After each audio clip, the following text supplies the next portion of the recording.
Hello everyone, I am Max Soni. आज हम अपना chapter cell the unit of life start कर रहे हैं, जिसमें हम सबसे पहले जिन रामाचंद्रन के बारे में पढ़ेंगे, जिनका जन्म 1922 में 1922 में हुआ और इनको सबसे ज़्यादा प्रोटीन स्ट्रक्चर फील्ड में एक बहुत ही उत्कृष्ट व्यक्तित्व, मतलब बहुत आउटस्टैंडिंग फिगर ये प्रोटीन स्ट्रक्चर फील्ड में है। और इनका जो triple helical model of collagen पर जब इनकी डिस्कवरी हुई, वो इन्होंने जब डिस्कवरी की इस पर, तो 1954 में नेचर में ये पब्लिश हुई।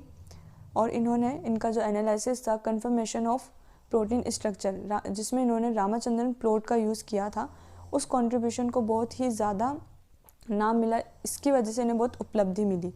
फिर जब ये कैम्ब्रिज यूनिवर्सिटी में गए तो वहाँ पर ये लाइनस पॉलिंग से मिले और उनके काम जो कि अल्फ़ा हेलिक्स और बीटा शीट स्ट्रक्चर पर जो उनका मॉडल था, वो काम जब पब्लिश्ड हुआ तो उनके इस काम ने इनका अटेंशन अपनी ओर खींचा और कोलाजन की जो स्ट्रक्चर है उसको सॉल्व करने के ऊपर इनका ध्यान आकर्षित किया। तो अब हम हमारा chapter cell the unit of life को स्टार्ट करते हैं। इसको स्टार्ट करने से पहले हम लोग कुछ स्ट्रक्चर्स के बारे में देख लेते हैं कि कौन सी डबल मेम्ब्रेन बाउंड होती है, कौन सी सिंगल मेम्ब्रेन बाउंड होती है और कौन सी मेम्ब्रेन लेस होती है। ये क्वेश्चन बहुत हमसे पूछा जाता है, तो इसको आप ऐसे याद रख सकते हैं, MNC, M for mitochondria, N for nucleus और C फॉर क्लोरोप्लास्ट। ये तीनों structure double membrane bound. Then RBC and nucleolus. यहाँ RBC का मतलब रेड ब्लड सेल नहीं है। RBC मतलब R से ribosome, B basal body, C centriole and nucleolus. ये मेम्ब्रेन लेस स्ट्रक्चर्स होती हैं। इन 7 के अलावा जितने स्ट्रक्चर्स हैं वो सिंगल मेम्ब्रेन बाउंड हो गई। और हमारा जो माइटोकॉन्ड्रिया और प्लास्टिड होते हैं, ये सेमी ऑटोनोमस ऑर्गेनेल्स हैं। देन अपने चैप्टर पे आते हैं कि हम लोग कई बार जब आसपास देखते हैं तो हम लोग सोचते हैं कि ऐसा क्या है जिसकी वजह से लिविंग थिंग लिविंग है और नॉन लिविंग है। तो जिस थिंग में सेल प्रेजेंट है मतलब वो लिविंग है, और सेल एब्सेंट है तो वो नॉन लिविंग है। अब बहुत से ऑर्गेनिजम्स ऐसे होते हैं जो सिंगल सेल से बने होते हैं, तो उनको हम लोग यूनिसेलुलर बोलेंगे। और जैसे कि हम लोग हैं, हम मल्टी सेलुलर ऑर्गेनिजम्स हैं, मतलब हम लोग बहुत सारी सेल से मिलकर बने हुए होते हैं। देन सेल केस के बारे में हम पढ़ते हैं। तो जो यूनिसेलुलर ऑर्गेनिजम्स होते हैं वो कैपेबल होते हैं इंडिपेंडेंट एक्सिस्टेंस में, उनकी लाइफ के जितने भी एसेंशियल वर्क होते हैं उनको परफॉर्म करने में।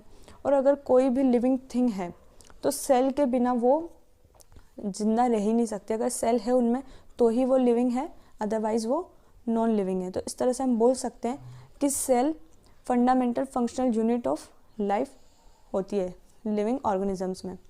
देन एंटन वॉन लिवनहाक, वो पहले साइंटिस्ट थे जिन्होंने सेल को देखा और उसके बारे में हमें बताया। रॉबर्ट ब्राउन, वो पहले साइंटिस्ट जिन्होंने न्यूक्लियस के बारे में हमें बताया। और जब इलेक्ट्रॉनिक माइक्रोस्कोप की डिस्कवरी हो गई थी, उसके बाद हम लोग सेल के जो स्ट्रक्चर्स हैं उनके बारे में और अच्छे से उनको देख पाए, उनके बारे में स्टडी कर पाए। अब सेल थियरी, मैथियस स्लाइडेन जिन्होंने 1838 में वर्क किया था प्लांट सेल्स पर। ये जर्मनी के एक बॉटनिस्ट थे। इन्होंने प्लांट सेल पर वर्क किया और इन्होंने देखा कि प्लांट सेल्स में बहुत सारी सेल्स टिश्यू बना रही हैं। और उसी टाइम पर 1839 में एक जूलॉजिस्ट जो कि ब्रिटिश के थे, हमारे थियोडोर श्वान। तो हमारे जो साइंटिस्ट थियोडोर श्वान हैं, उन्होंने बहुत सारे एनिमल सेल पर वर्क किया और उन्होंने देखा कि एनिमल सेल्स में सेल्स के बाहर एक पतली सी थिन सी लेयर प्रेजेंट होती है, जिसको आजकल हम लोग प्लाज्मा मेम्ब्रेन बोलते हैं। उन्होंने बहुत सारे प्लांट टिश्यूज़ पर भी वर्क किया और उन्होंने ऑब्जर्व किया कि प्लांट सेल्स में सेल्स के बाहर एक लेयर मिलती है, एक वॉल मिलती है, जिसको सेल वॉल हम बोलते हैं। और ये एक यूनिक कैरेक्टर होता है प्लांट सेल में, जो कि एनिमल सेल में नहीं होता। एनिमल सेल और प्लांट सेल में एक बहुत मेजर डिफरेंस होता है कि एनिमल सेल में सेल वॉल प्रेजेंट होती है, जबकि जो प्लांट सेल होती है उनमें सेल वॉल प्रेजेंट होती है और एनिमल सेल में सेल वॉल प्रेजेंट नहीं होती है। तो जो हमारे साइंटिस्ट हैं मैथियस स्लाइडेन और थियोडोर श्वान, दोनों ने मिल करके सेल थियरी को दिया। पर इनकी जो थियरी थी वो ये नहीं बता पाई थी कि नई सेल कैसे बनती है। तो 1855 में रुडोल्फ विर्चो ने फर्स्ट टाइम बताया कि पहले से प्रेजेंट जो सेल्स है वही डिवाइड करके नई सेल को बना रही है, जिसको ओमनीसेलुलर ई सेलुलर बोला। और रुडोल्फ विर्चो ने स्लाइडेन और श्वान के जो सेल थियोरी थी उसको मॉडिफाई करके एक नई सेल थियोरी दी, मतलब उसी में ऐड करके कि जितने भी ऑर्गेनिजम्स होते हैं वो सेल और सेल के प्रोडक्ट से मिलकर बने होते हैं, और जो नई सेल्स है वो पहले से प्रेजेंट सेल के डिवीज़न से ही बनती है। फिर हम लोग हमारे सेल का एक ओवरव्यू लेते हैं, जिसमें हम लोग प्लांट सेल के लिए ऑनियन पिल लेंगे और एनिमल सेल में हम लोग ह्यूमन चिक सेल लेंगे। तो जब हमने प्लांट सेल को देखा तो वही कि प्लांट सेल में बाहर की तरफ एक सेल वॉल प्रेजेंट होती है, जबकि एनिमल सेल में सेल वॉल प्रेजेंट नहीं होती है। प्लांट सेल में जो सेल वॉल प्रेजेंट थी उसी के नीचे उससे लगी हुई सेल मेम्ब्रेन होती है, और एनिमल सेल में सेल मेम्ब्रेन थी पर सेल वॉल प्रेजेंट नहीं थी। प्लांट सेल और एनिमल सेल दोनों में ही एक dense membrane bound structure nucleus present होता है, जिसके अंदर क्रोमोसोम होते हैं, जिसमें जेनेटिक मटेरियल डीएनए होता है। और जिस सेल में न्यूक्लियस प्रेजेंट नहीं होगा उसको यूनिसेलुलर उसको हम लोग प्रोकैरियोटिक बोलेंगे, प्रोकैरियोटिक सेल बोलेंगे। और ऐसे सेल्स जिसमें न्यूक्लियस प्रेजेंट होगा उसको यूकैरियोटिक सेल बोलेंगे। हमारे प्रोकैरियोटिक सेल या फिर यूकैरियोटिक सेल्स दोनों में ही जो सेल को ऑक्यूपाई किए हुए सेल वॉल्यूम है वो सेमी फ्लूइड मैट्रिक्स होता है, जिसको हम लोग साइटोप्लाज्म बोलते हैं। तो हमारा जो साइटोप्लाज्म है वो ही मेन अरीना है सेलुलर एक्टिविटीज़ के लिए, और सेल की लिविंग स्टेट से रिलेटेड बहुत सारी केमिकल रिएक्शंस यहीं पर होती हैं। और हमारी जो यूकैरियोटिक सेल्स होती है उनमें न्यूक्लियस के अलावा और भी मेम्ब्रेन बाउंड स्ट्रक्चर्स होती हैं, जैसे कि माइटोकॉन्ड्रिया, माइक्रोबॉडीज, लाइसोसोम और वैक्यूल। वहीं पर हमारी प्रोकैरियोटिक सेल्स जो होती हैं उनमें मेम्ब्रेन बाउंड ऑर्गेनेल्स एब्सेंट होती हैं। हमारे यूकैरियोटिक और प्रोकैरियोटिक दोनों ही सेल्स में राइबोसोम प्रेजेंट होते हैं। राइबोसोम साइटोप्लाज्म में तो प्रेजेंट होते ही हैं, उसके अलावा दो और ऑर्गेनेल्स, हमारा माइटोकॉन्ड्रिया की जो रफ एंडोप्लाज्मिक रेटिकुलम होती है उस पर, और क्लोरोप्लास्ट में भी राइबोसोम प्रेजेंट होते हैं। उसके अलावा जो एनिमल सेल्स हैं उसमें सेंट्रियोल होता है जो कि मेम्ब्रेन लेस होता है, जो जब हमारा सेल डिवीज़न होगा तो उसमें हेल्प करता है, उसमें काम आता है। ये भी एक मेजर डिफरेंस होता है कि जो एनिमल सेल होती है उसमें सेंट्रियोल प्रेजेंट होगा, जबकि जो हमारी प्लांट सेल होगी उसमें सेंट्रियोल नहीं होगा। और प्लांट सेल में सेल वॉल होती है लेकिन एनिमल सेल में सेल वॉल नहीं होती है। अब हम देखते हैं कि जो सेल्स है वो उनके शेप, साइज और एक्टिविटीज़ के बेसिस पर बहुत ज़्यादा डिफ़र करती हैं। For example mycoplasma smallest cell जो 0.3 माइक्रोमीटर की होती है, और बैक्टीरिया में 3 to 5 माइक्रोमीटर की होती है। Largest isolated cell egg of an ostrich. और फिर जब हम लोग ह्यूमन में आते हैं, यूकैरियोटिक्स में आते हैं, तो यूकैरियोटिक्स में ह्यूमन की जो आरबीसी उसका डायमीटर 7 माइक्रोमीटर तक होता है, और लॉन्गेस्ट सेल हमारी नर्व सेल होगी। और हमारी जो सेल्स होती हैं वो शेप में बहुत ज़्यादा डिफ़र करती है, जैसे ये सर्कुलर हो सकती है, रोड लाइक हो सकती है, कोमा शेप की हो सकती है, पॉलीगोनल हो सकती है, कॉलमनर हो सकती है, इस तरह से डिफ़र करती है इनके शेप। और जो सेल्स हैं उनका शेप वो किस तरह का काम कर रही है उसके हिसाब से भी डिफ़र करता रहे। हम लोग इसमें प्रोकैरियोटिक सेल्स वाला टॉपिक और इसके सब topics cell envelope and its modification then ribosome and inclusion body complete करेंगे। तो स्टार्ट करते हैं प्रोकैरियोटिक सेल्स से। तो हमारे जो बैक्टीरियाज होते हैं, blue green algae, mycoplasma, then PPLO मतलब प्लूरोन्यूमोनिया लाइक ऑर्गेनिज्म, ये रिप्रेजेंट करते हैं प्रोकैरियोटिक सेल्स को। और prokaryotic cells generally eukaryotic cell से स्मॉल होती है पर रैपिडली मल्टीप्लाई करती है। देन हमारी जो प्रोकैरियोटिक सेल्स होती है, जिसमें बेसिकली जब हम लोग बैक्टीरिया की बात करते हैं तो इसमें 4 बेसिक इसके शेप होते हैं। फर्स्ट शेप हमारा है rod like bacillus, then spherical हमारा कोकस, कोमा शेप्ड का विब्रियो, देन हमारा जो स्पाइरल शेप का होता है स्पाइरिलम।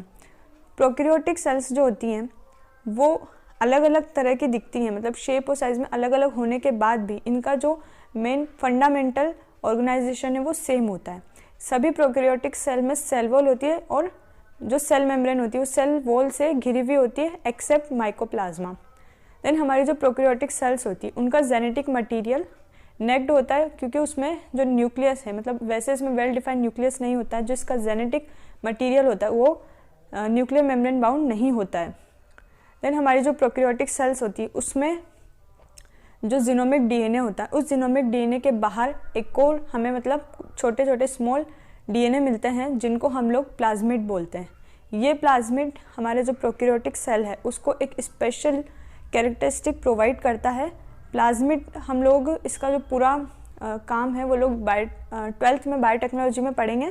प्लाज्मिड को वेक्टर की फॉर्म में यूज़ करते हैं, वो सब पढ़ेंगे। देन प्लाज्मिड जो यूनिक कैरेक्टर प्रोवाइड करता है उसका एक एग्जांपल हम देख सकते हैं कि बहुत से बैक्टीरिया ऐसे होते हैं जो एंटीबायोटिक रेसिस्टेंस होते हैं। और हमारी जो प्रोकैरियोटिक सेल्स होती है उनमें राइबोसोम प्रेजेंट होता है। राइबोसोम ही एक ऐसा ऑर्गेनेल है जो प्रोकैरियोट और यूकैरियोट्स दोनों में प्रेजेंट होता है। उसके अलावा जो यूकैरियोट्स में ऑर्गेनेल्स मिलते हैं वैसे और ऑर्गेनेल्स हमारी प्रोकैरियोटिक सेल में नहीं मिलते हैं।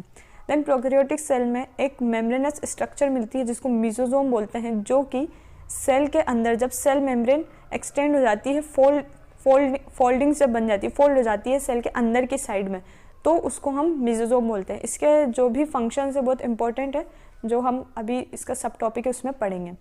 देन हम लोग स्टार्ट करेंगे अब cell envelope and its modification. पर उससे पहले आप एक बार जो हमने शेप देखें उस शेप के बैक्टीरिया के बारे में उसका फोटो।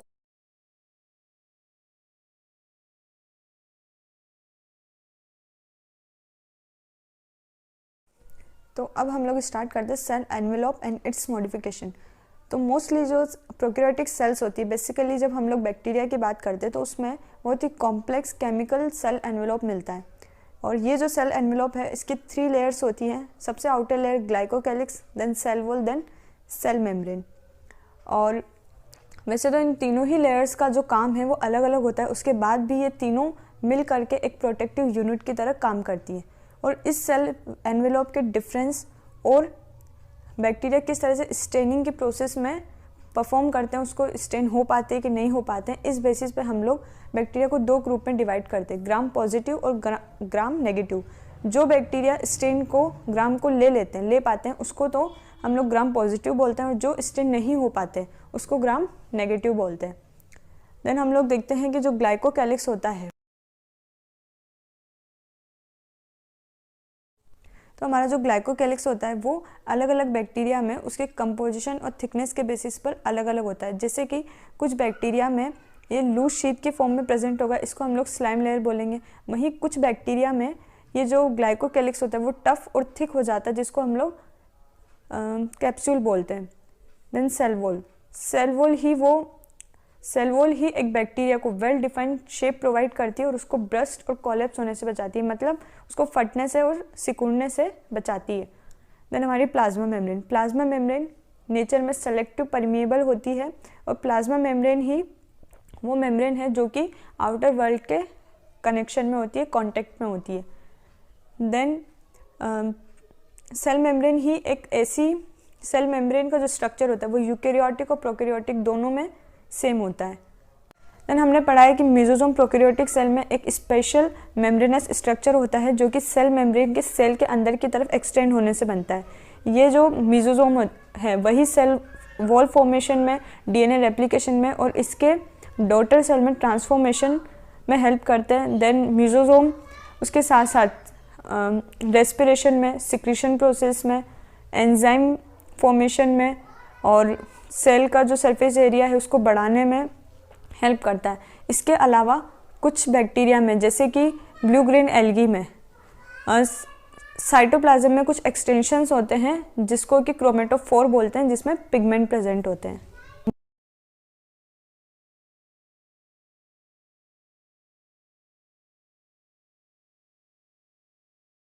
तो अब हम स्टार्ट करते हैं राइबोसोम और इंक्लूजन बॉडी। प्रोकैरियोटिक सेल्स में जो राइबोसोम होते हैं वो 70S टाइप के होते हैं, जिसकी 2 यूनिट्स होती हैं, 50S और 30S। ये 15 to 20 नैनोमीटर साइज़ के होते हैं। और जो राइबोसोम है वही यूकैरियोट्स और प्रोकैरियोट्स दोनों में प्रेजेंट होते हैं। देन राइबोसोम हमारे मेम्ब्रेन लेस होते हैं। और राइबोसोम प्रोटीन सिंथेसिस का साइट है। ये इंपॉर्टेंट क्वेश्चन आता है कि प्रोटीन सिंथेसिस साइट किसको बोलते हैं, तो राइबोसोम को बोलते हैं। देन हमारे जो राइबोसोम है, जब वो एक mRNA पर बहुत सारे राइबोसोम जुड़ जाते हैं तो इसको हम पॉलीराइबोसोम या फिर पॉलीसोम बोलते हैं। और पॉलीराइबोसोम का जो राइबोसोम है वो ही प्रोटीन mRNA को प्रोटीन में ट्रांसलेट करने का काम करता है। देन इंक्लूजन बॉडी, तो जो प्रोकैरियोट्स है, तो प्रोकैरियोट्स का जो मटेरियल होता है, रिजर्व मटेरियल, उसको वो इंक्लूजन बॉडी की फॉर्म में स्टोर करते हैं। फॉर एग्जांपल जो हमारी साइनोफाइसियन ग्रेन्यूल्स है, फॉस्फेट ग्रेन्यूल्स हैं, ग्लाइकोजन ग्रेन्यूल्स हैं। देन गैस वैक्यूल हमारी ब्लू, ग्रीन, पर्पल और ग्रीन फोटोसिंथेटिक बैक्टीरिया में प्रेजेंट होते हैं। इसमें हम लोग आज यूकेरियोटिक सेल्स स्टार्ट कर रहे हैं। यूकेरियोटिक सेल्स में प्लास्टिड, प्लांट्स, एनिमल्स और फंजा, इन सभी में यूकेरियोटिक सेल प्रेजेंट होती है। Eukaryotic sales membrane bound organelle present होने की वजह से इनका जो साइटोप्लाज्म होता है वो कंपार्टमेंट्स की फॉर्म में अरेंज होता है, जिसमें हमको कंपार्टमेंट दिखाई देते हैं। देन हमारी जो यूकेरियोटिक सेल्स होती हैं उसमें वेल डेवलप्ड न्यूक्लियस होता है, जिसमें न्यूक्लियर मेम्ब्रेन प्रेजेंट होती है, मतलब ये न्यूक्लियर मेम्ब्रेन बाउंड होता है। उसके अलावा इसके साथ साथ जो हमारी यूकेरियोटिक सेल्स हैं उनमें कॉम्प्लेक्स लोकोमोटरी और साइटोस्केलेटल स्ट्रक्चर हमको देखने को मिलती है। हमारी यूकेरियोटिक सेल्स का जेनेटिक मटेरियल क्रोमोसोम की फॉर्म में होता है। देन हमारी यूकेरियोटिक सेल्स जो भी है वो डिफरेंट टाइप की होती है, सेम नहीं होती है। जैसे कि प्लांट सेल और एनिमल सेल डिफरेंट होती है। जैसे हम देख सकते हैं कि जो प्लांट सेल है उसमें क्लोरोप्लास्ट प्रेजेंट होता है, प्लास्टिड प्रेजेंट होता है, सेल वॉल प्रेजेंट होती है। वहीं जब हम लोग एनिमल सेल की बात करते हैं उसमें सेंट्रल प्रेजेंट होता है, जो कि सेल डिवीजन में हेल्प करता है, जो कि प्लांट सेल में प्रेजेंट नहीं होगा।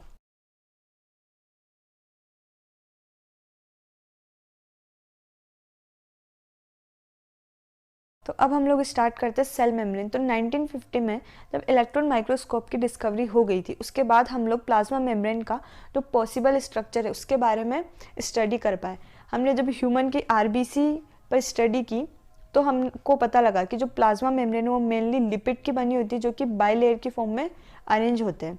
उसके अलावा जो लिपिड है वो मेम्ब्रेन में अंदर की साइड भी प्रेजेंट होते हैं, जिसमें लिपिड का जो पोलर हेड है वो बाहर की साइड और नॉन पोलर हाइड्रोफोबिक टेल अंदर की साइड प्रेजेंट होती है। तो इस तरह से जो सैचुरेटेड हाइड्रोकार्बन की बनी हुई टेल है वो एक्वस एनवायरनमेंट से प्रोटेक्टेड रहती है। देन हमारी जो सेल मेम्ब्रेन है उसमें लिपिड फॉस्फोलिपिड की फॉर्म में होगा, वो फॉस्फोलिपिड होता है। देन हमारी प्लाज्मा मेम्ब्रेन में जब हमने और आगे बायोकेमिकल स्टडी की तो हमें पता लगा कि लिपिड के अलावा इसमें कार्बोहाइड्रेट और प्रोटीन भी प्रेजेंट होते हैं, और कार्बोहाइड्रेट और प्रोटीन का ratio cell to cell vary करता है। जैसे कि जब हम आरबीसीज की बात करते हैं तो उसमें 52% तो प्रोटीन और 40% लिपिड होता है। और जो प्रोटीन है इसको भी हम लोग दो तरह से क्लासीफाई करते हैं, इंटीग्रल प्रोटीन और पेरिफेरल प्रोटीन। हमारा जो पेरिफेरल प्रोटीन है वो सरफेस पर, पेरिफ्री पर प्रेजेंट होगा। वहीं जब हम इंटीग्रल प्रोटीन की बात करते हैं, इंट्रिंसिक प्रोटीन की बात करते हैं, तो वो पार्शियली या फिर फुल्ली हमारी जो मेम्ब्रेन है उसके अंदर घुसा हुआ होगा, धसा हुआ होगा। देन हमारी जो प्लाज्मा मेम्ब्रेन है उसका सबसे एक्सेप्टेबल मॉडल 1972 में सिंगल और निकोलसन ने दिया था, जिसको फ्लूइड मोज़ेक मॉडल बोलते हैं। इसके accordingly lipid semi fluid nature का होता है, जिसमें हमारा जो प्रोटीन है वो पार्शियली लेटरल मूवमेंट करता है, और मेम्ब्रेन के अंदर जो मूवमेंट करने की ये एबिलिटी है वो उसकी फ्लूइडिटी पर डिपेंड करती है। देन हम लोग देखते हैं कि हमारी प्लाज्मा मेम्ब्रेन का जो फ्लूइड नेचर है वो इम्पोर्टेंट रोल प्ले करता है हमारी सेल ग्रोथ में, सेल डिवीज़न में, सिक्रीशन में, इंटरसेलुलर जंक्शन बनाने में और भी एक्सेट्रा। और हमारी जो सेल मेम्ब्रेन है उसका सबसे इम्पोर्टेंट जो वर्क है वो होता है मॉलिक्यूल्स का ट्रांसपोर्टेशन। हमारी प्लाज्मा मेम्ब्रेन सेलेक्टिव परमिएबल होती है अपने आसपास जो मॉलिक्यूल्स हैं उनके लिए। अब हम लोग देखते हैं कि जैसे जो मॉलिक्यूल हम अपनी कंसंट्रेशन ग्रेडियंट के अकॉर्डिंगली फ्लो करेंगे, जैसे अपनी high concentration to low concentration जाएंगे बिना किसी एनर्जी के, तो ये हो जाता है हमारा पैसिव ट्रांसपोर्टेशन, जिसमें किसी एनर्जी की रिक्वायरमेंट नहीं होती है।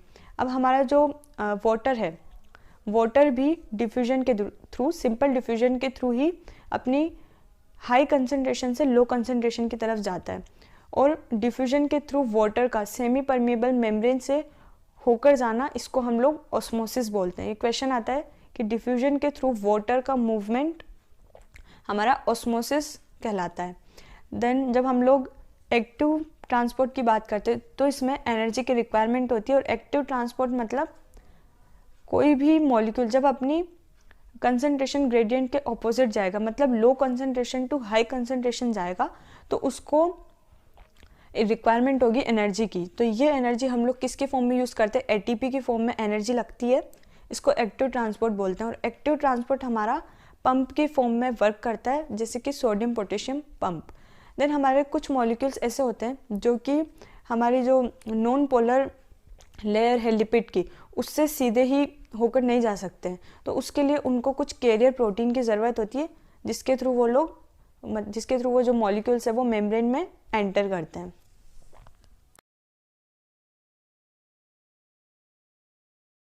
तो अब हम लोग स्टार्ट करते हैं सेल वॉल। तो हमारी जो फंजाई और प्लांट सेल में सेल मेम्ब्रेन के बाहर जो वॉल प्रेजेंट होती है उसको सेल वॉल बोलते हैं। सेल वॉल सेल को न केवल मैकेनिकल डैमेज और इन्फेक्शन से बचाती है, इसके साथ साथ ये सेल टू सेल इंटरेक्शन और अनडिज़ायरेबल मैक्रोमोलिक्यूल्स को इसके सेल के अंदर आने से रोकती है, मतलब बैरियर की तरह काम करती है।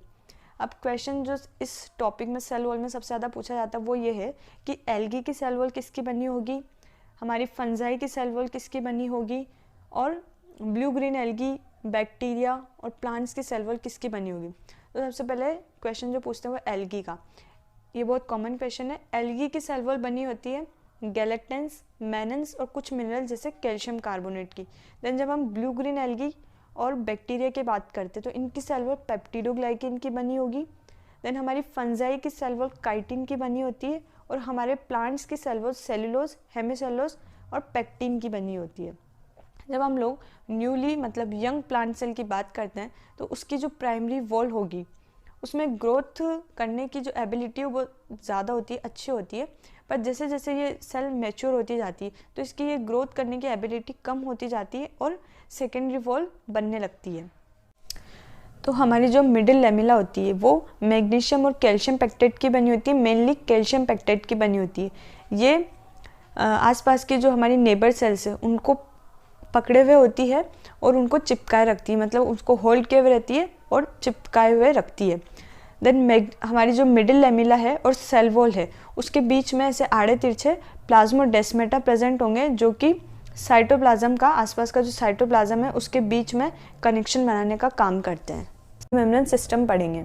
तो एंडोमेम्ब्रेन सिस्टम में जो मेम्ब्रेनस ऑर्गेनेल्स होते हैं उनके फंक्शंस और उनके स्ट्रक्चर्स तो अलग अलग होते हैं, लेकिन ये सब साथ में मिलकर के काम करते हैं, इसलिए हम लोग इसको एक साथ एंडोमेम्ब्रेन सिस्टम में पढ़ते हैं। इस सिस्टम में हम लोग endoplasmic reticulum, Golgi complex, lysosome और वैक्यूल को पढ़ेंगे, क्योंकि इनके काम एक दूसरे से जुड़े हुए होते हैं, इंटरकनेक्टेड होते हैं। वहीं जब माइटोकॉन्ड्रिया, पेरोक्सिसोम और क्लोरोप्लास्ट की बात करते हैं तो इनके काम जो 4 स्ट्रक्चर्स हैं उनसे मिलते जुलते नहीं होते, उनके साथ मिलकर ये काम नहीं करते हैं, इसलिए इसको हम लोग अलग से पढ़ते हैं। तो स्टार्ट करते हैं एंडोप्लाज्मिक रेटिकुलम से। एंडोप्लाज्मिक रेटिकुलम न्यूक्लियस के पास में प्रेजेंट एक टाइनी ट्यूबुलर रेटिकुलर स्ट्रक्चर होता है जिसमें 2 पार्ट्स होते हैं, रफ एंडोप्लाज्मिक रेटिकुलम और स्मूथ एंडोप्लाज्मिक रेटिकुलम।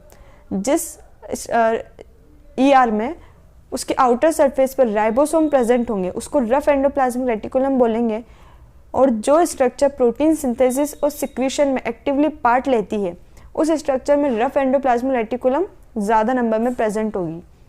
और ये जो रफ एंडोप्लाज्मिक रेटिकुलम होती है वो ये ज़्यादा फैली हुई होती है न्यूक्लियस की जो आउटर मेम्ब्रेन है वहाँ तक। वहीं स्मूथ एंडोप्लाज्मिक रेटिकुलम जो है उसके आउटर सरफेस पर राइबोसोम प्रेजेंट नहीं होते हैं, इसलिए इसको स्मूथ एंडोप्लाज्मिक रेटिकुलम बोलते हैं। और ये मेन साइट होती है लिपिड सिंथेसिस के लिए और लिपिड लाइक जो स्टेरॉयडल हार्मोन्स होते हैं उनके लिए।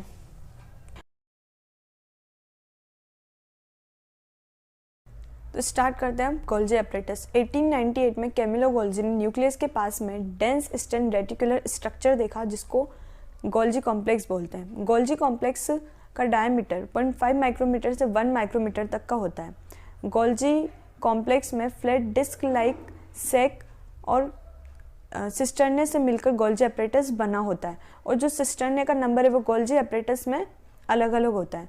देन हमारा जो गोल्जी एपरेटस है वो न्यूक्लियस के पास कंसेंट्रिकली अरेंज्ड होता है, जिसमें forming face, convex face, cis face होती है, और कॉनकेव, मैच्योर, ट्रांस फेस होती है।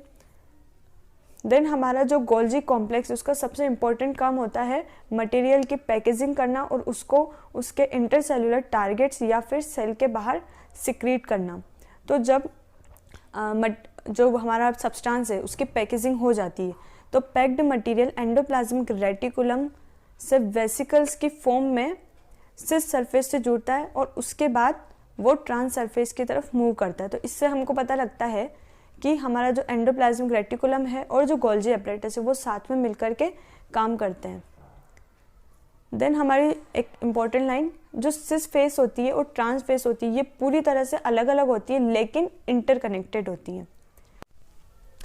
और एंडोप्लाज्मिक रेटिकुलम में जो राइबोसोम से प्रोटीन का सिंथेसिस हुआ वो ट्रांस सरफेस से निकलने से पहले गोल्जी एपरेटस के सिस्टर्नी में मॉडिफाई हो जाते हैं। देन हमारा जो गोल्जी एपरेटस है वो ग्लाइकोप्रोटीन सिंथेसिस और ग्लाइकोलिपिड सिंथेसिस का मेन साइट है।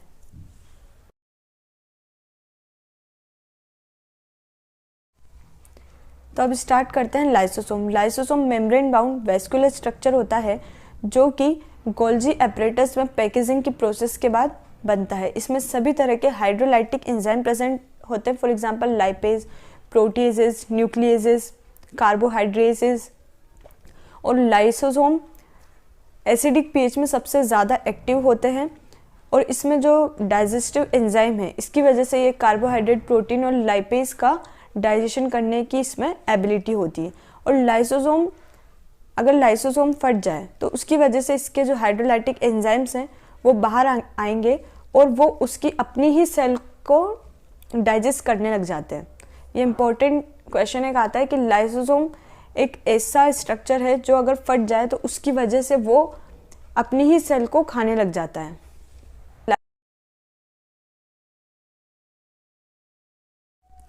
तो अब देखते हैं वैक्यूल। तो साइटोप्लाज्म में जो मेम्ब्रेन बाउंड स्पेस होता है उसको वैक्यूल बोला जाता है। वैक्यूल एक सिंगल मेम्ब्रेन बाउंड स्पेस है और इसकी जो सिंगल मेम्ब्रेन है इसको टोनोप्लास्ट बोलते हैं। देन हमारा जो वैक्यूल है वो प्लांट्स में 90% एरिया कवर करता है और प्लांट्स में जितने भी जो एक्सक्रीटरी मटेरियल्स हैं, जो एक्स्ट्रा सामान है, वाटर है, वो सब इसमें कलेक्टेड होता है। देन प्लांट्स में ये जो टोनोप्लास्ट है वो बहुत सारे आयंस और मटेरियल्स को फैसिलिटी प्रोवाइड करता है कि वो अपनी कंसंट्रेशन ग्रेडियंट के अगेंस्ट जाकर के टोनोप्लास्ट से पास आउट हो सकते हैं। उसकी वजह से इन आयंस और मटेरियल्स का जो कंसंट्रेशन है वो साइटोप्लाज्म के कंपैरिजन में वैक्यूल में ज़्यादा होता है। देन जब हम अमोइबा की बात करते हैं तो अमोइबा में कॉन्ट्रैक्टाइल वैक्यूल होती है जो कि ऑस्मो रेगुलेशन और एक्सक्रीशन में इम्पॉर्टेंट रोल प्ले करती है। वहीं पर जब हम लोग कुछ और सेल्स जैसे कि प्रोटिस्ट की बात करते हैं तो उसमें फूड वैक्यूल होती है जो कि जब वो फूड पार्टिकल्स को अंदर लेते हैं उसकी वजह से फूड वैक्यूल बन जाती हैं। माइटोकॉन्ड्रिया, राइबोसोम, प्लास्टिड और साइटोस्केलेटन को कंप्लीट करेंगे। तो स्टार्ट करते हैं माइटोकॉन्ड्रिया से। तो हमारा जो माइटोकॉन्ड्रिया है वो डबल मेम्ब्रेन बाउंड स्ट्रक्चर है और इसको जब तक हम लोग स्पेशली स्टेन नहीं करते तब तक हम लोग इसको माइक्रोस्कोप से इजीली नहीं देख सकते। और हमारा माइटोकॉन्ड्रिया जो है उसका नंबर डिपेंड करता है सेल के फिजियोलॉजिकल फंक्शन पर कि सेल किस तरह का फंक्शन परफॉर्म करिए। फॉर एग्जांपल जब हम लोग हमारी ह्यूमन बॉडी की बात करते हैं तो हमारा जो हार्ट है उसको कंटिन्यूसली ब्लड को पंप करना होता है, तो और सेल के कंपेरिजन में हार्ट की सेल्स में माइटोकॉन्ड्रिया का नंबर ज़्यादा होगा। वहीं जब ह्यूमन और बर्ड्स को कंपेयर करेंगे तो बर्ड्स के जो फेदर्स हैं उनमें माइटोकॉन्ड्रिया ज़्यादा होगा क्योंकि उनको एनर्जी की रिक्वायरमेंट ज़्यादा होती है। देन हमारा जो माइटोकॉन्ड्रिया है इसकी लेंथ 1 से 4 माइक्रोमीटर तक और इसकी जो डायामीटर है वो 0.2 से 1 माइक्रोमीटर तक का होता है। देन माइटोकॉन्ड्रिया का साइज और शेप भी डिफरेंट होता है। देन हमारा जो माइटोकॉन्ड्रिया है डबल मेम्ब्रेन बाउंड है, सॉसेस और सिलेंड्रिकल शेप्ड है। तो इसकी जो इनर मेम्ब्रेन और आउटर मेम्ब्रेन होती है वो इसके ल्यूमन को 2 एक्वस कंपार्टमेंट में डिवाइड करेगी, आउटर कंपार्टमेंट और इनर कंपार्टमेंट। अब हमारा जो माइटोकॉन्ड्रिया की आउटर लेयर होती है वो कॉन्टिन्यूस बाउंड्री बनाएगी। वहीं पर जब हम लोग इनर मेम्ब्रेन की बात करते हैं तो ये मैट्रिक्स की तरफ इन फोल्डिंग्स बनाती है जिनको क्रिस्टे बोलते हैं। और हमारा जो मैट्रिक्स है वो डेंस होमोजेनस सब्सटेंस है, मतलब जो इनर मेम्ब्रेन है वो डेंस होमोजेनस सब्सटेंस से भरी हुई होगी जिसको हम लोग मैट्रिक्स बोलते हैं। तो इनर मेम्ब्रेन मैट्रिक्स में अंदर की तरफ जाकर मैट्रिक्स की साइड में जाकर के इनफोल्डिंग्स बनाएगी। इन इनफोल्डिंग्स को हम लोग क्रिस्टी बोलेंगे, सिंगुलर इसका क्रिस्टा। तो क्रिस्टाई जो है वो माइटोकॉन्ड्रिया का जो सरफेस एरिया है उसको बढ़ाने का काम करती है। देन हमारे माइटोकॉन्ड्रिया के जो दोनों मेम्ब्रेन्स हैं उसमें एंजाइम्स, स्पेशल एंजाइम्स होते हैं जो कि माइटोकॉन्ड्रिया जो वर्क फंक्शन करता है उससे रिलेटेड होते हैं। देन हमारा जो माइटोकॉन्ड्रिया है वो जो एनर्जी प्रोड्यूस करता है, सेलुलर एनर्जी प्रोड्यूस करता है, वो एटीपी की फॉर्म में करता है। इसीलिए हम माइटोकॉन्ड्रिया को पावर हाउस ऑफ एनर्जी बोलते हैं। ये क्वेश्चन आता है कि पावर हाउस ऑफ एनर्जी किसको बोला जाता है, तो माइटोकॉन्ड्रिया को बोला जाता है। देन हमारा जो माइटोकॉन्ड्रिया है उसमें सिंगल सर्कुलर डीएनए प्रेजेंट होगा और इसमें जो राइबोसोम्स हैं वो 70S टाइप के प्रेजेंट होते हैं। इसमें आरएनए प्रेजेंट होता है और प्रोटीन सिंथेसिस के लिए जो एसेंशियल सब्सटेंसेस है वो भी इसमें प्रेजेंट होते हैं। देन हमारा जो माइटोकॉन्ड्रिया है वो फिजन के थ्रू डिवाइड करता है। और एक स्पेशल पॉइंट कि हमारा माइटोकॉन्ड्रिया जो है वो एरोबिक रेस्पिरेशन की मेन साइट होती है। ये क्वेश्चन भी आता है कि एरोबिक रेस्पिरेशन का मेन साइट क्या है, तो एरोबिक रेस्पिरेशन का मेन साइट हमारा माइटोकॉन्ड्रिया है। माइटोकॉन्ड्रिया का आप डायग्राम देखें, उसके बाद हम स्टार्ट करते हैं प्लास्टिड से। स्टार्ट करते हैं प्लास्टिड। तो जितने भी ग्रीन प्लांट्स होते हैं, सभी तरह के प्लांट्स और कुछ प्रोटोजोआ जैसे कि यूग्लिनोइड्स में प्लास्टिड प्रेजेंट होते हैं। प्लास्टिड्स में स्पेशल टाइप के पिगमेंट्स प्रेजेंट होते हैं जिसकी वजह से प्लांट्स हमको कलरफुल दिखाई देते हैं। देन पिगमेंट्स के बेसिस पर प्लास्टिड्स को बहुत सारे टाइप में क्लासीफाई कर सकते हैं, जैसे कि क्रोमोप्लास्ट, क्लोरोप्लास्ट और ल्यूकोप्लास्ट। जब क्रोमोप्लास्ट की बात करते हैं तो क्रोमोप्लास्ट में मतलब क्लोरोफिल पिगमेंट और कैरोटिनॉइड पिगमेंट आते हैं जो कि फोटोसिंथेसिस के टाइम पर लाइट को कैप्चर करने का और स्टोर करने का काम करेंगे।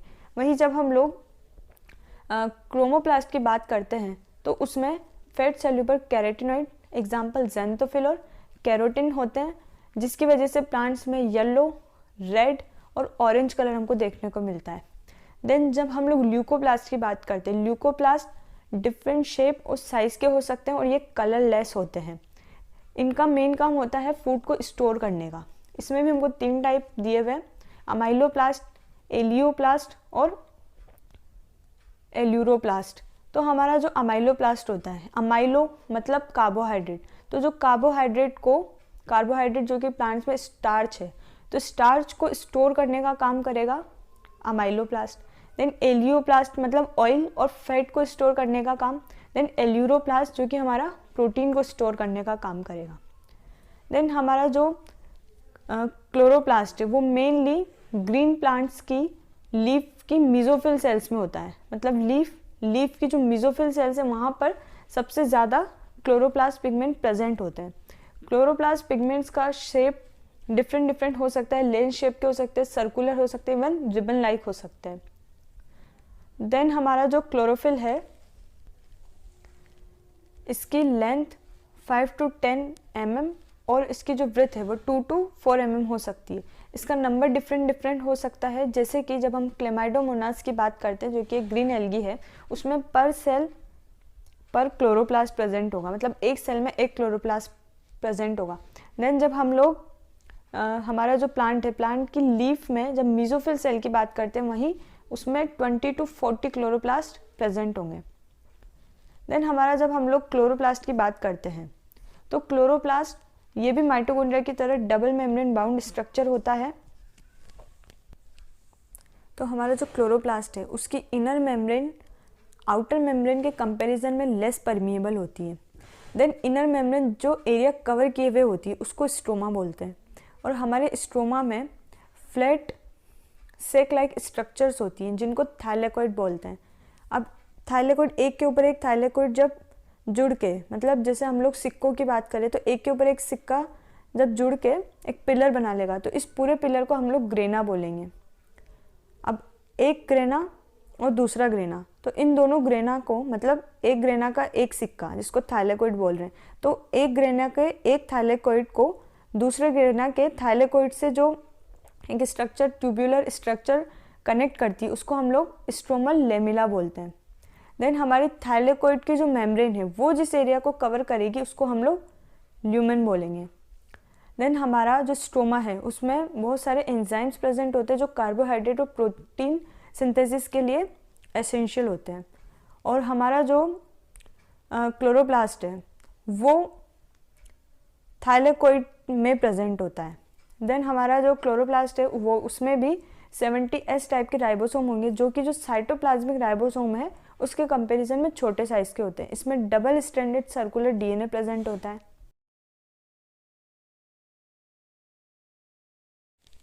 तो अब स्टार्ट करते हैं राइबोसोम।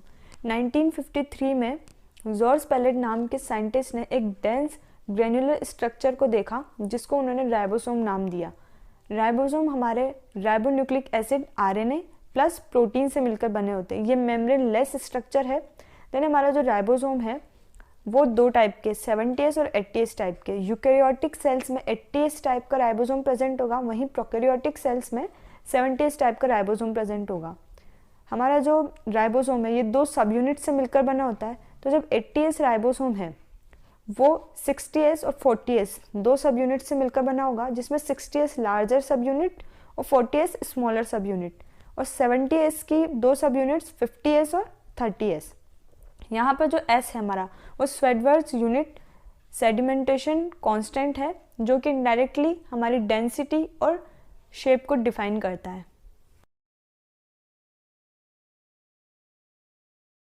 तो अब स्टार्ट करते हैं साइटोस्केलेटन। तो साइटोप्लाज्म में प्रेजेंट जो फिलामेंटस प्रोटीन स्ट्रक्चर है उसको हम लोग साइटोपंजर या साइटोस्केलेटन बोलेंगे। हमारा साइटोस्केलेटन बहुत सारे तरह के वर्क फंक्शन करता है, वर्क परफॉर्म करता है, जैसे कि मैकेनिकल सपोर्ट देने का, मोटिलिटी प्रोवाइड करने का, और सेल का जो एक्चुअल शेप है, साइज है, उसको बनाए रखने का काम करता है। तो हम स्टार्ट करते हैं सीलिया और फ्लेजिला। तो सीलिया और फ्लेजिला हेयर लाइक आउटग्रोथ है सेल मेम्ब्रेन की।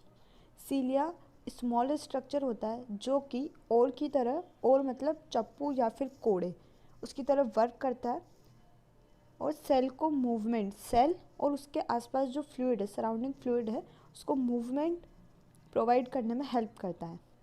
फ्लेजिला सीलिया के कंपैरिजन में लॉन्गर स्ट्रक्चर होता है और रेस्पॉन्सिबल होता है सेल मूवमेंट के लिए। अब यहाँ पर एक क्वेश्चन बनता है कि अगर आपसे क्वेश्चन में पूछा जाए कि सेल के मूवमेंट के लिए कौन सा स्ट्रक्चर रेस्पॉन्सिबल होता है, फ्लेजिला या फिर सीलिया, अगर दोनों अलग अलग ऑप्शन में है तो हम लोग फ्लेजिला को टिक करेंगे, और अगर दोनों साथ में है तो हम लोग सीलिया और फ्लेजिला बोथ को टिक करेंगे।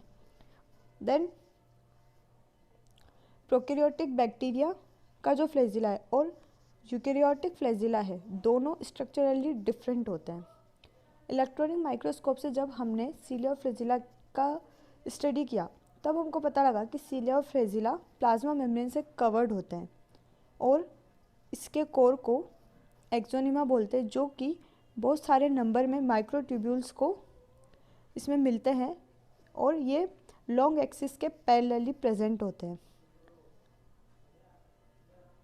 अब एक्सोनिमा जो है वो यूजुअली 9 डबलेट्स जो कि रेडियली अरेंज्ड होते हैं पेरिफ्री पर, और सेंट्रली लोकेटेड माइक्रोट्यूब्यूल्स 1 पेयर में होता है। Such an arrangement of axonemal microtubule is referred to as the 9+2 array. मतलब ये जो माइक्रोट्यूब्यूल्स का अरेंजमेंट है जिसमें 9 तो पेरिफ्री पर रेडियली अरेंज्ड है और 1 पेयर माइक्रोट्यूब्यूल्स का सेंट्रली अरेंज्ड है, इसको 9+2 एरे बोला जाता है। सेंट्रल ट्यूब्यूल्स कनेक्टेड होते हैं एक ब्रिज के थ्रू और उसके साथ साथ इनक्लोज्ड होते हैं, कवर होते हैं सेंट्रल शीथ के थ्रू, और वो जो सेंट्रल शीथ है वो कनेक्टेड होती है बाहर पेरिफ्री पर जो माइक्रोट्यूब्यूल्स है उनसे रेडियल स्पोक के थ्रू। तो इस तरह से हमारे पास 9 रेडियल स्पोक्स होते हैं और पेरिफेरल डबलेट्स भी आपस में इंटरकनेक्टेड होते हैं लिंकर्स के थ्रू। और सीलियम और फ्लेजिलम दोनों ही सेंट्रियोल लाइक स्ट्रक्चर जिसको बेसल बॉडी बोलते हैं उससे बाहर निकलते हैं। मतलब क्वेश्चन आ सकता है बेसल बॉडी क्या है, सेल वाले टॉपिक में अगर आए जो सीलिया और फ्लेजिला से रिलेटेड है, तो बेसल बॉडीज़ वो स्ट्रक्चर है जो सेंट्रियोल लाइक स्ट्रक्चर है जिससे कि सीलिया और फ्लेजिला बाहर निकलते हैं।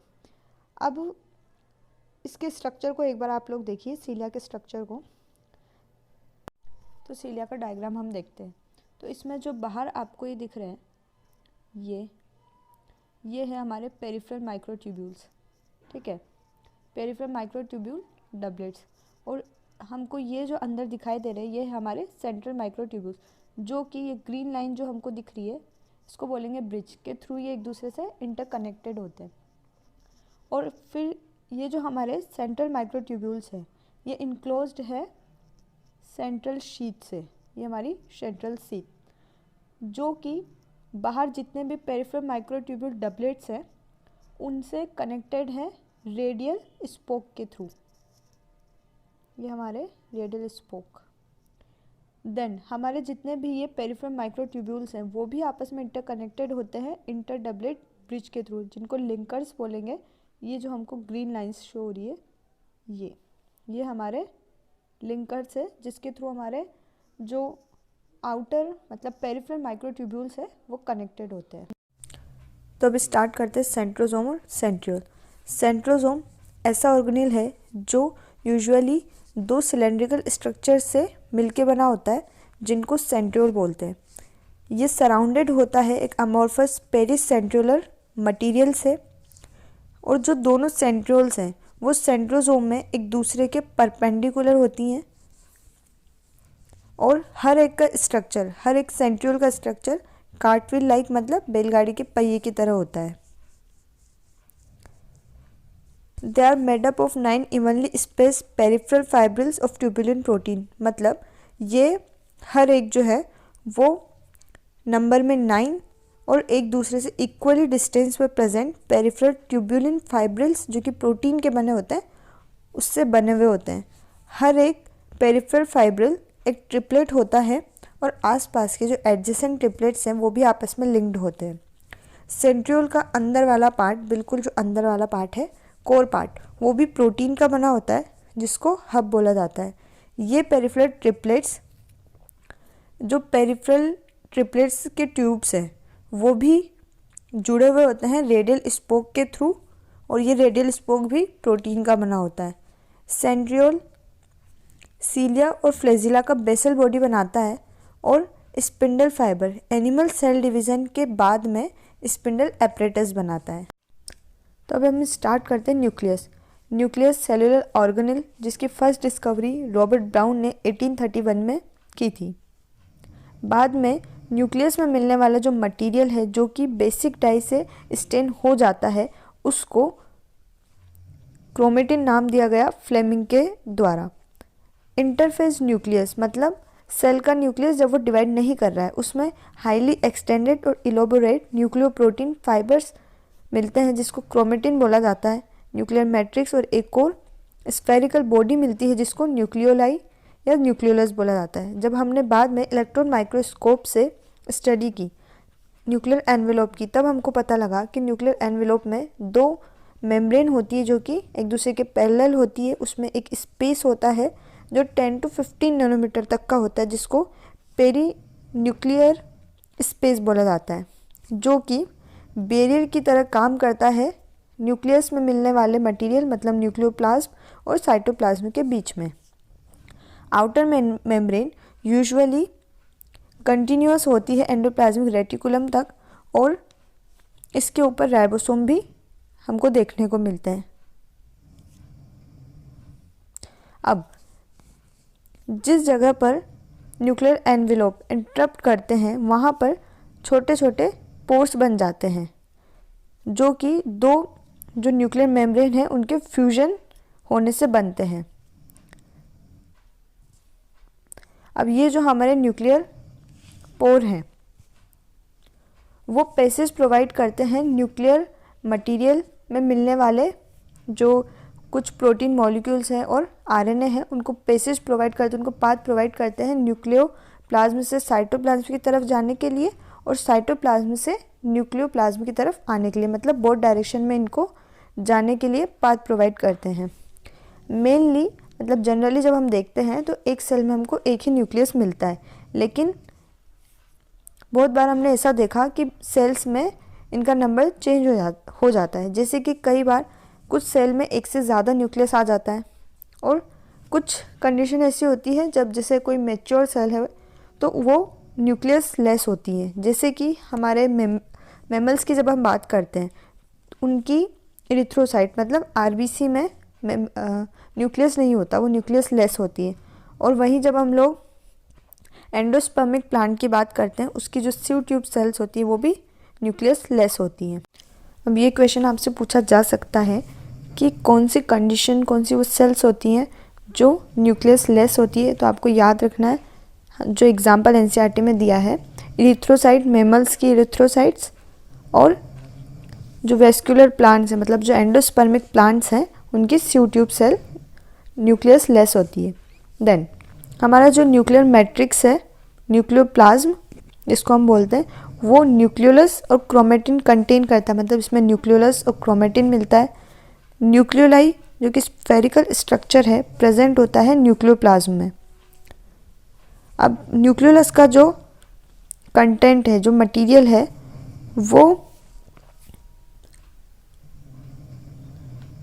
वो जो न्यूक्लियोप्लाज्म है उसके कॉन्टिन्यूअस कनेक्शन में होता है, मतलब जो हमारा न्यूक्लियोलस है वो मेम्ब्रेन लेस होता है, उसकी वजह से इसका जो मटेरियल है वो न्यूक्लियोप्लाज्म के हर टाइम डायरेक्ट कनेक्शन में होता है। अब ये क्वेश्चन सबसे इम्पोर्टेंट आपसे पूछा जाता है कि राइबोसोमल आरएनए सिंथेसिस का एक्टिव साइट कौन सा होता है, तो न्यूक्लियोलस ही वो साइट है, मतलब न्यूक्लियोलस एक्टिव साइट होता है राइबोसोमल आरएनए सिंथेसिस का। अब जहाँ पर प्रोटीन सिंथेसिस ज़्यादा होना है वहाँ पर न्यूक्लियोलस हमें बड़ा साइज़ का, मतलब लार्जर और ज़्यादा फैला हुआ मिलेगा। तो जब हम लोग इंटरफेस न्यूक्लियस को रिकॉल करते हैं तो हमें याद आता है कि उसमें लूज और इनडिस्टिंक्ट नेटवर्क मिलता है हमको न्यूक्लियोप्रोटीन फाइबर्स का, जिसको क्रोमेटिन बोलते हैं। इनडिस्टिंक्ट मतलब होता है जो क्लियर नहीं दिखाई देता। पर जब आप सेल डिवीज़न के डिफरेंट स्टेजेस देखते हैं तो उस दौरान न्यूक्लियस की जगह पे हमें एक दूसरा स्ट्रक्चर देखने को मिलता है जिसको क्रोमोसोम बोलते हैं। देन क्रोमेटिन हमारा डीएनए और कुछ बेसिक प्रोटीन कंटेन करता है, और इन बेसिक प्रोटीन को हिस्टोन बोला जाता है। उसके अलावा कुछ नॉन हिस्टोन प्रोटीन और आरएनए भी क्रोमेटिन में होते हैं। एक सिंगल ह्यूमन सेल में approximately 2 metre long thread like thread of DNA जो कि डिस्ट्रीब्यूटेड होता है 46 मतलब 23 पेयर क्रोमोसोम्स में। मतलब हमारा जो एक सेल है उसमें 2 मीटर लंबा हमको डीएनए मिलता है जो कि डिस्ट्रीब्यूटेड होता है 46 क्रोमोसोम में, मतलब 23 पेयर्स। और डीएनए की पैकेजिंग हम लोग क्रोमोसोम में डीएनए की पैकेजिंग को हम लोग 12th का जो हमारा इनहेरिटेंस वाला टॉपिक है वहाँ पढ़ेंगे।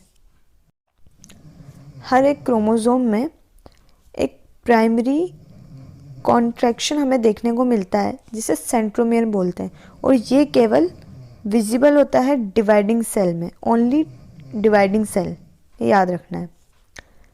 हाँ, तो हर एक क्रोमोसोम में एक एसेंशियल प्राइमरी कॉन्ट्रैक्शन होता है जिसको सेंट्रोमियर बोलते हैं, और उसमें बीच में डिस्क शेप का स्ट्रक्चर हमें देखने को मिलता है जिसे काइनेटोकोर बोलते हैं। इसको आप डायग्राम में देख भी सकते हैं, ये यहाँ पर दिया हुआ है ग्रीन कलर का जो हमें दिया है काइनेटोकोर। ये हमारा काइनेटोकोर ये हमको देखने को मिलता है, ठीक है। सेंट्रोमियर की पोजीशन के बेसिस पर क्रोमोसोम को 4 टाइप में डिवाइड किया गया है, मेटासेंट्रिक, सब मेटासेंट्रिक, एक्रोसेंट्रिक और टीलोसेंट्रिक।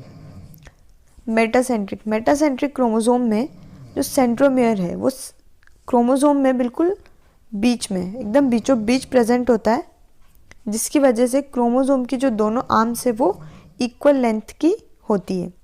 देन सब मेटासेंट्रिक क्रोमोसोम में जो सेंट्रोमियर है वो क्रोमोसोम में बीच से, मतलब जो मिडिल सेंटर है वहाँ से थोड़ा हट जाता है, जिसकी वजह से एक आर्म छोटी हो जाती है और एक आर्म बड़ी हो जाती है।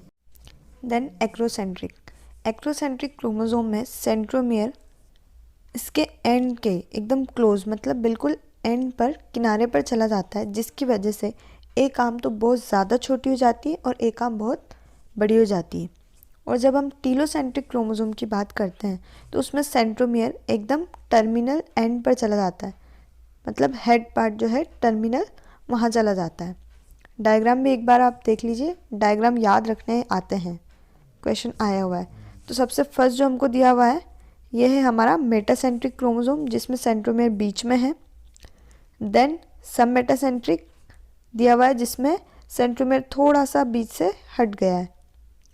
उसके बाद दिया हुआ है एक्रोसेंट्रिक, जिसमें वो एंड के पास में है, मतलब बिल्कुल किनारे पे चला गया है। देन टीलोसेंट्रिक, जो बिल्कुल टर्मिनल पर है सेंट्रोमियर वो। अब इसमें शॉर्ट आर्म और लॉन्ग आर्म दी हुई है, तो इसकी जो शॉर्ट आर्म है उसको पी आर्म बोला जाता है। ये हमारी पी आर्म। देन हमारी जो लॉन्ग आर्म है इसको हम बोलेंगे क्यू आर्म।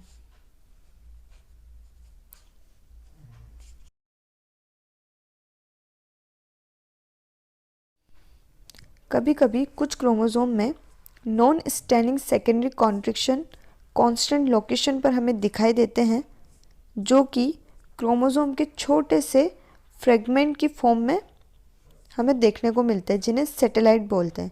याद रखना, primary constriction centromere, secondary constriction मतलब सैटेलाइट। देन माइक्रोबॉडीज, बहुत सारी मेम्ब्रेन बाउंडेड छोटी सी वेसिकल स्ट्रक्चर्स, छोटी छोटी वेसिकल स्ट्रक्चर्स जिन्हें माइक्रोबॉडीज बोला जाता है, जिनमें बहुत सारे एंजाइम्स प्रेजेंट होते हैं। और ये जो माइक्रोबॉडीज़ हैं वो बहुत प्लांट और एनिमल सेल्स में हमें देखने को मिलती। इसके समरी में भी कुछ पॉइंट्स हैं जो इम्पॉर्टेंट हैं, जैसे कि प्लाज्मा मेम्ब्रेन हमारी सेलेक्टिव परमिएबल होती है और कुछ मॉलिक्यूल्स के लिए ये फैसिलिटेट ट्रांसपोर्ट प्रोवाइड करती है।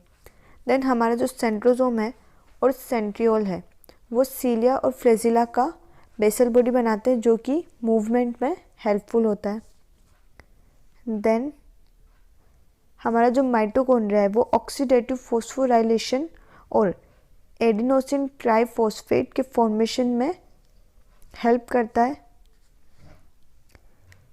देन जब हम प्लांट्स में बात करते हैं तो हमारा जो प्लास्टिड है, प्लास्टिड के ग्रेना में लाइट रिएक्शन और स्ट्रोमा में डार्क रिएक्शन होती है। ये क्वेश्चन बहुत इंपॉर्टेंट है, आता ही आता है कि प्लास्टिड के जो ग्रेना है उसमें लाइट रिएक्शन, वो लाइट रिएक्शन का साइट है और स्ट्रोमा हमारा डार्क रिएक्शन का साइट है। ठीक है, तो इसी के साथ हमारा आज सेल वाला टॉपिक कंप्लीट हुआ। अगर आपको ये वीडियो अच्छा लगा हो तो please like, subscribe and share. अब आप कौन सा टॉपिक और नेक्स्ट पढ़ना चाहते हैं ये मुझे कमेंट बॉक्स में लिखकर बताइएगा। और एक और इम्पॉर्टेंट बात कि जितने भी इसमें स्पेशल पॉइंट्स थे, क्वेश्चंस थे जो अभी तक आए हुए हैं, मैंने हाईलाइट कर दिए हैं।